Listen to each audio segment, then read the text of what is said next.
ভালপোৱা মানুহজনৰ লগত থাকিলে জীৱনটো দেখোন ভাল লাগি থাকে। আৰু এই কথাষাৰি যিজন মহান ব্যক্তিয়ে লিখিছিলে তেখেত হয়তো প্ৰেম কৰি সফলতা লাভ কৰিছে।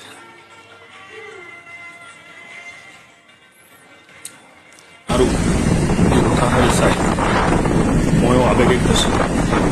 সেইকাৰণে ভাল কৰা আগবঢ়াই দিব, ভাল লাগিলে শ্বেয়াৰ কৰি দিব। ধন্যবাদ।